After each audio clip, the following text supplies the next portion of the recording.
Hello guys, आज की class हमारी रहेगी वैदिक संस्कृति एवं चारों वेद। जो अपन ने पहले पढ़ लिया है, इसमें वैदिक संस्कृति के बारे में और चारों वेदों के बारे में। इसके आगे की क्लास रह गई है, तो आगे की क्लास पढ़ेंगे। वैदिक काल पढ़ चुके हैं। इसके बाद आर्यों का मूल निवास स्थान भी पढ़ लिया है। विद्वानों के मत बताए हैं, तो अलग अलग विद्वान के मत हैं। इसमें भौगोलिक विस्तार एवं नदियों के बारे में पढ़ चुके हैं। और इसके बाद अपन ने चारों वेद देख लिए थे, कौन कौन से हैं, क्या उनके पुरोहित का नाम है, क्या उन परिचय है, क्या संरचना है, क्या विशेषताएं हैं। वेद त्रय के बारे में पढ़ लिया है। आज से हमें स्टार्ट करना है यहाँ से वैदिक साहित्य एवं अन्य प्रमुख अंग के बारे में। वैदिक साहित्य एवं अन्य प्रमुख उनके अंग, इसमें है सबसे पहले उनके अंग हैं और वैदिक साहित्य के बारे में बताया गया है, उनके कौन कौन से अंग हैं। सबसे पहले ब्राह्मण ग्रंथ, ब्राह्मण टेक्स्ट। वेदों के मंत्रों एवं कर्मकांडों की सरल गद्य व्याख्या हेतु प्रत्येक वेद के अपने ब्राह्मण ग्रंथ रचे गए हैं। वेदों के मंत्रों एवं कर्मकांडों की सरल गद्य व्याख्या के लिए, किसके लिए? सरल गद्य व्याख्या के लिए प्रत्येक वेद के अपने, हर एक वेद, चाहे वो ऋग्वेद हो, यजुर्वेद हो, अथर्ववेद हो या फिर सामवेद हो, सबके लिए क्या है, अलग अलग ब्राह्मण ग्रंथ बने हैं, रचे गए हैं या बनाए गए हैं। वेद कौन कौन से वेद हैं? ऋग्वेद, सामवेद, यजुर्वेद, अथर्ववेद। तो इसके प्रमुख कौन कौन से हैं, तो ये बहुत इंपॉर्टेंट है, आ जाता है खास करके MPSC UPSC सब एग्जाम में आता है। ऋग्वेद का कौन सा है? ऐत्रेय और कौशिकी। सामवेद का है तांडय, इसको पंचविश भी बोला जाता है। और षड्विश और जैमिनी, तीन है इसके, पर दो तांडय, षड्विश और जैमिनी। पंचविश, षड्विश और जैमिनी सामवेद के हैं। यजुर्वेद का है शतपथ ब्राह्मण ग्रंथ, और सबसे बड़ा एवं प्राचीन है ये शतपथ। और तैत्रेय। अथर्ववेद का है गोपद, ओनली वन है इसका, एक ही है। तो ऋग्वेद का कौन कौन से हैं? ऐत्रेय और कौशिकी। सामवेद का तांडय, षड्विश, जैमिनी, और इसका है शतपथ और तैत्रेय यजुर्वेद का, और गोपद। और अथर्ववेद का है गोपद। ऋग्वेद का याद रखिएगा, ऐत्रेय और कौशिकी। सामवेद का तांडय और षड्विश, जैमिनी या पंचविश, षड्विश भी बोल सकते हैं। ज़्यादा टफ नहीं है, पर याद करना पड़ेगा। इसके बाद अपन करेंगे आरण्यक के बारे में। आरण्यक के बारे में पढ़ेंगे। आरण्यक क्या है? आरण्यक जो है, अरण्य यथार्थ जंगल। तो बताइए, अरण्यक का मतलब होता है जंगल। अरण्य का मतलब होता है जंगल। वनों में एकांत में रचित दार्शनिक ग्रंथ को, एकांत में रचित दार्शनिक ग्रंथ को, जो रहस्यवाद एवं दर्शन पर आधारित है। किस पर? रहस्यवाद और दर्शन पर आधारित है, उसे बोलते हैं अरण्य। इसे ध्यान दें। देखो, अथर्ववेद का कोई अरण्य ग्रंथ उपलब्ध नहीं है, बाकी सबके हैं, अथर्ववेद के नहीं है। इसके बाद उपनिषद के बारे में बताएंगे। उपनिषद क्या है? उपनिषद या वेदांत शाब्दिक अर्थ गुरु के, उपनिषद का मतलब होता है गुरु के समीप निष्ठापूर्वक बैठकर ज्ञान प्राप्त करना। गुरु के समीप निष्ठापूर्वक बैठकर, यानी पूरे ईमानदारी से, शांत भाव से, अनुशासन में रहकर बैठकर ज्ञान प्राप्त करना। इनकी कुल संख्या कितनी है? 108 है। इनकी कुल संख्या कितनी है? 108 है। उपनिषदों की कुल संख्या 108 है। मुंडोपनिषद, कौन कौन से उपनिषद है? तो कुछ प्रमुख उपनिषद है इसमें। मुंडोपनिषद भारत का प्रसिद्ध राष्ट्रीय आदर्श वाक् सत्यमेव जयते कहाँ से लिया गया है? मुंडोपनिषद से लिया गया है। कठोपनिषद से यम और नचिकेता का संवाद मिलता है हमें। कठोपनिषद से ब्रह्मदारण्यक, जो सबसे मतलब बड़ा उपनिषद है। तमसो माँ ज्योतिर्गरमा अहम भावमस्ति का उल्लेख मिलता है इसमें। जवाल उपनिषद से चारों आश्रम, यानी ब्रह्मचर्य, गृहस्थ, वानप्रस्थ और संन्यास का प्रथम स्पष्ट उल्लेख किसमें मिला है? चारों आश्रमों का जवाल उपनिषद में। याद रखना है, बहुत इंपॉर्टेंट है, ज़्यादा टफ नहीं है। तब मुंडोपनिषद, कठोपनिषद, ब्रह्मदारण्यक और जवाल उपनिषद। एक छांदोग्य जो सबसे नवीन है, और कृष्ण और यशोदा माँ के जो है पालक माता पिता के बारे में उसने बताया। छांदोग्य उपनिषद जो सबसे छोटा उपनिषद, मतलब नया उपनिषद है। और इसके बाद ब्रह्मदारण्यक हो गया, कठोपनिषद हो गया, मुंडोपनिषद भी हो गया। फिर वेदांगों के बारे में बता देते हैं। वेदांग कौन कौन से? 6 वेदांग हैं। मतलब वेद का मतलब होता है वेदों के अंग। वेदों के अंग वेदांग कहलाते हैं। वेदों के अंग कौन कौन से हैं? देखो, वेद शुद्ध उच्चारण एवं अर्थ ज्ञान हेतु 6 वेदांग बनाए गए हैं। वेदों के शुद्ध उच्चारण के लिए एवं उसके अर्थ ज्ञान के लिए 6 वेदांग बनाए गए हैं। कौन कौन से हैं? अपन याद कर लेंगे, नाम याद कर लो, अंदर की याद के लिए तो याद जरूरत नहीं है। कुछ प्रमुख है, इसमें अंदर याद करना जरूरी है। तो देखो, शिक्षा, कल्प, व्याकरण, निरुक्त, छंद और ज्योतिष, ये 6 जो है वेदांग हैं। शिक्षा मतलब उच्चारण शास्त्र से है, वेद की नासिका। कल्प यानी कर्मकांडी नियम बताए गए हैं, वेद के हाथ। व्याकरण भाषा विज्ञान, वेद का मुख है, ये पाणिनि कृत अष्टाध्यायी में इसका उल्लेख है। निरुक्त शब्द व्युत्पत्ति शास्त्र, वेद के कान बताए गए हैं। निरुक्त को यास्क कृत निरुक्त बोला गया है इसको। छंद में पद संरचना, वेद के पैर बोला गया है इसे। ज्योतिष को खगोल विज्ञान एवं समय, वेद के नेत्र बोले हैं। लगध मुनि कृत वेदांग ज्योतिष, लगध मुनि के द्वारा ज्योतिष विज्ञान लिया गया है, वेदांग लिया गया है। और इसके आगे देखो, इसके आगे ऋग्वेदिक बनाम उत्तर वैदिक तुलनात्मक सारणी है इसकी। क्या तुलना की गई है इसमें, काफ़ी बड़ी सारणी है।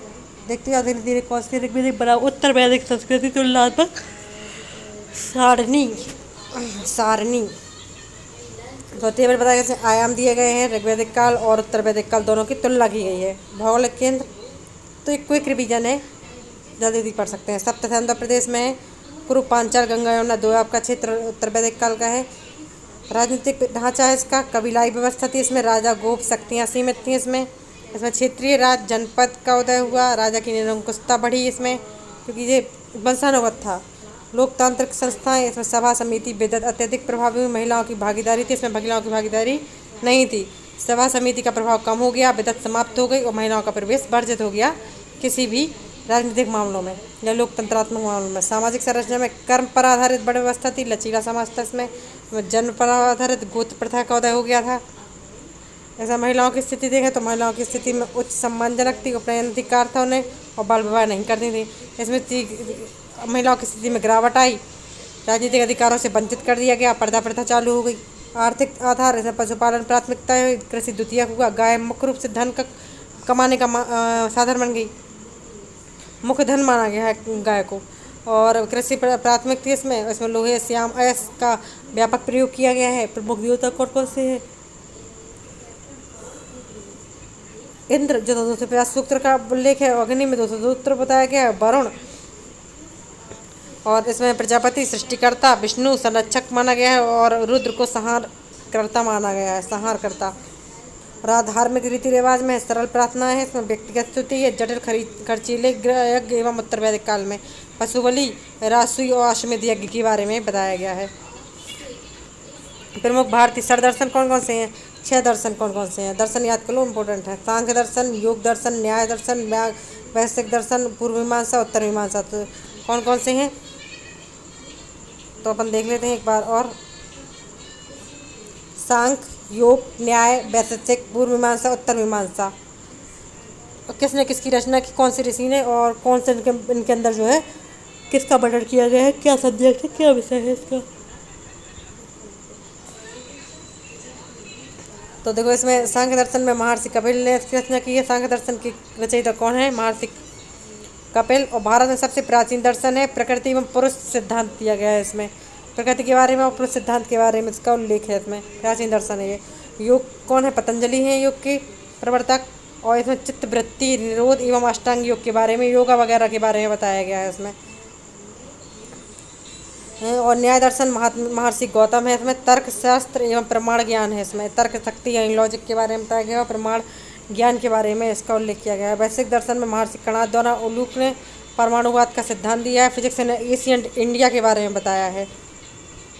महर्षि जैमिनी ने पूर्व मीमांसा की रचना की है। वेदों के कर्मकांडी व्याख्या पर बल दिया है, वेदों में किस प्रकार के कर्मकांड चलते हैं उसकी व्याख्या की गई है। उत्तर मीमांसा में महर्षि बादरायण ने इनकी रचना की है। वेदांत भी कहा जाता है उत्तर मीमांसा को। और ब्रह्म एवं आत्मज्ञान का इसमें उल्लेख किया गया है। तो क्या क्या पढ़ा आपने इसमें अपने कौन कौन से दर्शन है? सांख्य, योग, न्याय, वैशेषिक, पूर्व मीमांसा, उत्तर मीमांसा। महर्षि कपिल ने सांख्य की, महर्षि पतंजलि ने योग दर्शन की और गौतम ने जो है न्याय दर्शन की। महर्षि कणाद ने वैशेषिक की, महर्षि जैमिनी ने पूर्व मीमांसा की और महर्षि बादरायण ने उत्तर मीमांसा की रचना की है। ये इंपॉर्टेंट है, अंदर की सब्जेक्ट याद हो या ना हो इतना बहुत इंपॉर्टेंट है। बस इसमें एक अपन परीक्षा हेतु महत्वपूर्ण शब्दावली कौन कौन सी है? तो गविष्टि, गायों की खोज के लिए ऋग्वैदिक काल में युद्ध के मुख्य कारण बने, गाय मुख्य कारण बनी युद्ध का। और अगन्य किसको न मारने आने योग्य पशु, गाय हेतु प्रयुक्त पवित्र शब्द अगन्य बोला गया है। दुहिता गाय का दोहन करने वाली पुत्री के लिए प्रयुक्त भी हुआ है ये शब्द। भागदूत उत्तर वैदिक काल में कर या टैक्स वसूलने वाला अधिकार भागदूत कहलाता है, इसको मिलता है ये अधिकार, वो भागदूत कहलाता है। संग्रहित कोषाध्यक्ष होता है, ट्रेजर्स होता है, कोष का अध्यक्ष हो जाए कोषाध्यक्ष कहलाता है। अछवाप ये पांसे के खेल का अध्यक्ष होता है, आय व्यय की गणना करने वाला होता है ये। जैसे वैदिक काल में विदुषी महिला कौन कौन सी थी, तो ऋग्वैदिक काल में लोपामुद्रा, नाम बहुत इंपॉर्टेंट है, वेरी इंपॉर्टेंट। लोपामुद्रा, घोषा, अपाला, विश्वारा और विश्वारा के बाद सिक्ता, इन्होंने ऋग्वेद की रचनाओं की रचना में योगदान दिया है अपना, ऋग्वेद की रचनाओं की रचना में योगदान दिया है इन्होंने। लोपामुद्रा, घोषा, अपाला और विश्वारा और सिक्ता। उत्तर वैदिक काल में गार्गी आई, मैत्री आई और कात्यायनी, इनके नाम बहुत इंपॉर्टेंट है। फिर से गार्गी याज्ञवल्क्य संवाद ब्रह्मधारण्यक उपनिषद में वर्णित है। ब्रह्मधारण्यक उपनिषद पढ़ा था जो, उसमें किसका संवाद का उल्लेख मिलता है, गार्गी और याज्ञवल्क्य के संवाद का उल्लेख मिलता है इसमें। जो गार्गी क्या है, एक विदुषी विद्वान महिला है। उत्तर वैदिक कालीन 3 प्रमुख महायज्ञ कौन कौन से, राष्ट्रीय यज्ञ, अश्वमेध यज्ञ और वाजपेयी यज्ञ, 3 मोस्ट इम्पोर्टेंट मतलब यज्ञ हैं। कौन कौन से, राष्ट्रीय यज्ञ राजा के राज्याभिषेक के समय होता है और दैवी अधिकार मिलता है इसमें राजा को, मतलब परमात्मा या देवता के समान उसको अधिकार मिलता है एवं शक्ति प्राप्त करने हेतु ये मिलता है राजा के राज्याभिषेक के समय, दैवी अधिकार और शक्ति प्राप्त करने हेतु। और अश्वमेध यज्ञ साम्राज्य विस्तार की बाधा को दूर, मतलब जो साम्राज्य विस्तार में जो बाधाएं हैं उसको दूर करने के लिए और सीमा तय करने हेतु जो है शक्ति प्रदर्शन करने के लिए अधिकार मिलता है अपन को, और इसके लिए अश्वमेध यज्ञ किया जाता है अपने साम्राज्य को विस्तार करने के लिए, जिसमें साम्राज्य विस्तार में कोई बाधा ना आए। वाजपेयी यज्ञ, वाजपेयी यज्ञ जो है राजा द्वारा अपनी शारीरिक एवं सैन्य श्रेष्ठता प्रदर्शन हेतु आयोजित रथ दौड़ है, एक रथ दौड़ के रूप में ये किया जाता है, रथ दौड़ के रूप में अपनी शारीरिक एवं सैन्य श्रेष्ठता बताने के लिए, उसका प्रदर्शन करने के लिए किया जाता है। बस ये क्लास आज की यहीं तक थी, ज़्यादा बड़ी क्लास नहीं थी क्योंकि थोड़ा सा पढ़ा था, पार्ट 2 में हम इसको लेके आए हैं इसके आगे का, इसके आगे अपन पहले पढ़ चुके थे ये सब, ये वैदिक काल ये सब पहले पढ़ चुके हैं, तो अब इसके आगे का सिर्फ अपन ने यहाँ से पढ़ना स्टार्ट किया इनके अंगों से। काफ़ी चीज़ें वेदांग देख लिया, आरण्यक देख लिया, उसकी सब स्थिति वगैरह देख ली, रिवीजन भी कर लिया और इम्पोर्टेंट अपन ने शब्दावलियाँ देख ली, वर्ड्स कौन कौन से। तो आपको पसंद आई हो क्लास तो लाइक कीजिए, सब्सक्राइब कीजिए और शेयर कीजिए। Thank you for the watching class.